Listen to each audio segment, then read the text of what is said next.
என்னென்ன ரீசனுக்காக இதை நம்ம யூஸ் பண்ணுறோம் அப்படிங்கிற சொல்லிடுறேன். அப்போ அந்த வார்த்தையில் நீங்கள் ஐடென்டிஃபை பண்ண முடியும், புரிஞ்சுக்க முடியும். ரைட்? ஃபஸ்ட்டு எந்த ஒரு நோக்கம் இல்லாமல், எந்த ஒரு பர்பஸும் இல்லாமல் ஒரு வேலையை நம்ம செய்வோம். ஃப்ரெண்டுக்கிட்ட தான் பேசிகிட்டு இருந்தேன், சும்மா பேசிகிட்டு இருந்தேன்டா. சும்மாவா? எதை பற்றி பேசுனீங்க? எதை பற்றியுமே இல்லைடா, சும்மா பேசிகிட்டு இருந்தேன்.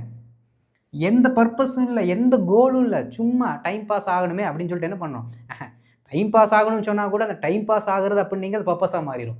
அது கூட இல்லை, ஏதோ பேசணுமே அப்படிங்கிறதுக்காக சும்மா பேசிகிட்டு இருந்தோம். இந்த மாதிரி நோக்கம் இல்லாமல், கோல் இல்லாமல், பர்பஸ் இல்லாமல் நாம் ஒரு வேலையை செய்கிறோன்னு வச்சுக்கோங்களேன். அந்த சும்மா அப்படிங்கிற வார்த்தைக்கு நாம் யூஸ் பண்ணக்கூடிய வார்த்தை ஜஸ்ட்.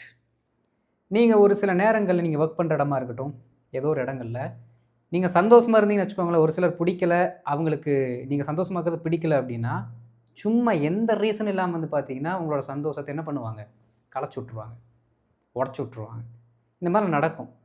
அவன்டா அவனை திட்டுறான், தெரிலடா, சும்மா திட்டுறான், காரணமே இல்லாமல் திட்டுறான். இதையும் நம்ம சும்மா தான் சொல்லுவோம். காரணமே இல்லாமல் ஒரு வேலையை செய்கிறான், எதுக்கடா சும்மா அங்கேயும் நடந்துட்டு இருக்கிறான், சும்மா நடக்கிறான்டா, நடக்கிறதுக்கு காரணமே இல்லை. இதற்கும் நாம் சும்மா அப்படிங்கிற வார்த்தையை யூஸ் பண்ணுவோம். அப்போது இங்கே என்ன அர்த்தம் அப்படின்னா, இந்த ஜஸ்ட் அப்படிங்கிற வார்த்தையை நீங்கள் வேர்புக்கு முன்னாடி யூஸ் பண்ணுங்கள். ஓகே, ஃபார் நோ ரீசன் அப்படிங்கிற வார்த்தையை சென்டென்ஸுக்கு பின்னாடி யூஸ் பண்ணுங்கள். சப்ஜெக்ட்டுக்கு பின்னாடி கிடையாது, சென்டென்ஸுக்கோட பின்னாடி. ஒரு ஸ்டேட்மெண்ட் எடுத்துன்னு வச்சுக்கோங்களேன், அந்த ஸ்டேட்மெண்ட்டோட கடைசியில் என்ன பண்ணுங்கள்? நீங்கள் அந்த வார்த்தையை யூஸ் பண்ணுங்கள். ஒரு 10 கார்டை நம்ம முன்னாடி வைக்கிறாங்க, ஏங்க சும்மா ஒரு கார்டு எடுங்க. எப்படி? சும்மா ஒரு கார்டு எடுங்க அப்படின்னு என்ன? எந்த ஒரு பிளானும் இல்லாமல் திடீர்னு எந்த அர்த்தத்திற்கும் நம்ம சும்மா அப்படிங்கிற வார்த்தை தான் தமிழில் யூஸ் பண்ணுவோம். வேர்புக்கு முன்னாடி அதையும் போட்டுடுறேன்.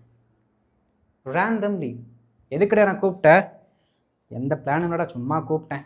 ஓகே, நிறைய நம்பரை பார்த்தேன், சும்மா டைம் பாஸுக்கு யாராச்சும் பேசலாம் அப்படின்னு பார்க்கும்போது டக்குன்னு நானே தெரியாமல் உன் நம்பருக்கு அடிச்சு விட்டேன், அவ்வளோதான். ரேண்டமாக கூப்பிட்டேன், ரேண்டமாக செலக்ட் பண்ணேன்.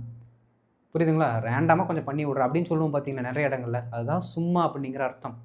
கடைசியாக எந்த ஒரு சீரியஸ்னஸ் இல்லாமல், அது ஒரு பெரிய விஷயமாக எடுத்துக்காமல் ரொம்ப சகஜமாக அதையும் சும்மா தான் சொல்லுவோம்.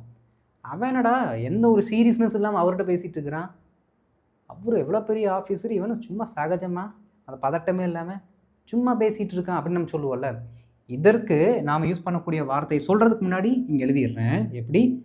ஓகே, கேஷுவலி இதுவும் வேர்புக்கு முன்னாடி யூஸ் பண்ணிக்கோங்க. அப்போது ஃபார் நோ ரீசன் அப்படிங்கிற மட்டும் தான் சென்டென்ஸோட கடைசி, மீதி எல்லாமே வேர்புக்கு முன்னாடி. புரிஞ்சுங்களா? இந்த 4 வார்த்தைகளை தான் நீங்கள் சும்மா அப்படின்னு தமிழில் யூஸ் பண்ணுற அந்த வார்த்தைக்கு ஆங்கிலத்தில் ரீப்ளேஸ் பண்ணணும்.